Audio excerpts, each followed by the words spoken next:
नमस्कार। मातृशक्ति और पितृशक्ति। अभी अंतर्राष्ट्रीय जाट संसद का प्रोग्राम जयपुर में हुआ था। वहाँ पर वर्तमान सांसद सत्ता पक्ष के सतपाल तोमर जी ने एक बहुत कटु सत्य बताया और आक्रोशित भाषा में कहा भी कि हमारा इतिहास चुराया जा रहा है और हम चुप हैं। बड़ी तालियां बजी। अंतोगत्वा कुछ दिन के बाद उन्हें अपना एक स्पष्टीकरण देना पड़ा। स्पष्टीकरण संतुलित है, तथ्यपरक है उनका, लेकिन जितनी भी जाति के नाम के संगठन हैं, खाप हैं, वे उनका साथ ना दे सके। सत्ता पक्ष में बैठे हुए और जाट नेता या विपक्ष में बैठे जाट नेता को सांप सूंघ गया, जीभ पर दही जम गई उनके। तो ये शोध का विषय है। वो प्रथम दृष्टया जो दिखता है, ये जाट जाति सभी धर्मों में और दुनिया के काफ़ी देशों में पाई जाती है। गुज्जर कुछ जगह स्थान का नाम बताया जाता है, कुछ जाति से जोड़ते हैं। गुजरात में गांधी जी या जिन्ना जी अपने आप को गुजरात संगठन के पदाधिकारी या जिम्मेदार मानते थे या बनाए गए थे। तो ये एक शोध का विषय है। एक शब्द और मैंने पिछली वीडियो में बोला था, वो भी शोध का विषय है, कब उसकी उत्पत्ति हुई। तो मोटा मोटा जो मेरे अध्ययन से और सूचनाओं से जो जानकारी मिली है या जो देखते हैं, रोमानिया से लेकर के German, Russia, Kazakhstan, Uzbekistan, Turkmenistan, Iraq, Iran, इन पे चाइना, इन क्षेत्रों में जाट का शाब्दिक अर्थों में अंतर हो सकता है। कहीं जाट हैं, कहीं जुट्टी है, कहीं यट्टी हैं, इस तरह से तो हैं। और शिव पुराण या अन्य पौराणिक ग्रंथों में भी जट शब्द का वर्णन मिलता है, लेकिन बाकी शब्दों का कम मिलता है। तो ये शोध का विषय जो तोमर जी ने बोला है कि भाई इसमें कहीं ना कहीं पुरखे हमारे एक ही हैं। सवाल ये उठता है कि ब्रांच निकली कहाँ से हैं। ये शोध का विषय सबको बड़े होकर के सोचना चाहिए। और इस पे खास तौर से वो जिनकी उस पर अतिक्रमण हो रहा है, जिनके महापुरुषों को अपने बदले हुए नाम से सिद्ध करने का प्रयास किया जा रहा है, उस पे तो खास तौर से उस कौम को संज्ञान लेना चाहिए। लेकिन आज धर्म की आड़ में ये सब गौण होता जा रहा है और सत्ता इसमें सफल है।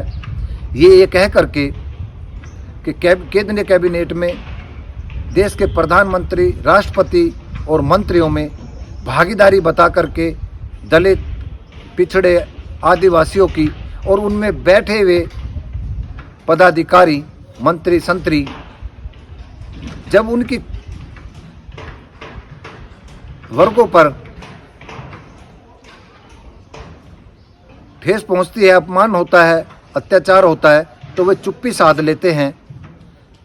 तो ये अंदाज लगता है कि सरकार उनके चंद लोगों को महत्व देकर के और उस महत्व में बैठे लोगों के पर गर्व करने वाले वर्ग के लोग अपने अपमान को भी चुपचाप बर्दाश्त कर रहे हैं। केवल इससे मनमुग्ध हो रहे हैं कि केंद्र में, राज्यों में हमारे राजनीतिक प्रतिनिधि अन्य सरकारों से अधिक है। सवाल उठता है कि आपके इस सत्ता में बैठने से, आपके लोगों के वहाँ पहुँचने से, आपके वर्गों का, किसान, मजदूर, दलित, पिछड़े, असंगठित क्षेत्रों के अन्य वर्गों का भी क्या आर्थिक स्थिति सबल हुई है, मजबूत हुई है क्या? इसके उलट किन लोगों की आर्थिक स्थिति समृद्ध हो रही है, उस पर भी इन्हें ध्यान देना चाहिए और चिंतन करना चाहिए। हम मनुष्य हैं और मनुष्य दुनिया का सर्वश्रेष्ठ या पृथ्वी का या ब्रह्मांड का सर्वश्रेष्ठ प्राणी बताया जाता है। तो हमें उसका दर्शन भी देना चाहिए।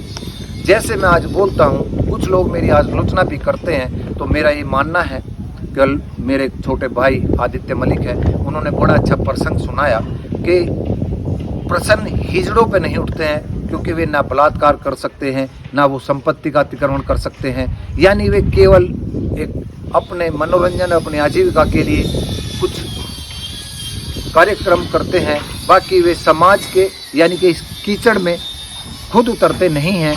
यानी कि जो समाज में होते हुए दर्शन में इस कीचड़ में जो घुसेगा, जो निर्णय लेगा, उस पर प्रसन्न तो खड़े होंगे ही। तो ये उन्होंने बड़ा अच्छा प्रसंग सुनाया कि जब कृष्ण जी ने महाभारत काल में, जो महाभारत के युद्ध में दुर्योधन को मारने के लिए भीम ने अपनी गदा उठाई, तब उनके बड़े दाऊ बलराम जी आए, कहने आपने बहुत छल कपट से युद्ध जीत लिया है, ये धर्म युद्ध है, इस युद्ध को भीम और दुर्योधन के धर्म के अनुसार होने दीजिए, अन्यथा मैं लड़ूंगा। तो उन्होंने इशारा करते हुए और अपने बड़े भाई दाऊ की भी बात को नज़रअंदाज करके उनकी जंगा पर गदा मारने के लिए प्रेरित किया और उसमें वो सफल भी हुए। तब उन्होंने उनकी बड़ी आलोचना की, अपने भाई की, छोटे की। तब कृष्ण जी ने बड़ा अच्छी बात कही कि दाऊ, आपकी नाराज़गी हो सकती है, ठीक है, लेकिन जब युद्ध या ऐसा निर्णय लेने का प्रश्न खड़े हो रहे थे, जब स्थिति विस्फोटक थी, या तब आप तीर्थ यात्रा पर निकल गए बच करके। इस कीचड़ में, इस महाभारत के युद्ध में आप सीधे इन्वॉल्व ना होकर के, सही को सही, गलत को गलत ना कह करके, और कौन गलत है और उसको कैसे ट्रीट करना है, उससे सब बचने के लिए, बुराई ना मिले, आप तीर्थ यात्रा पर चले गए। आज मुझे धर्म युद्ध सिखा रहे हैं।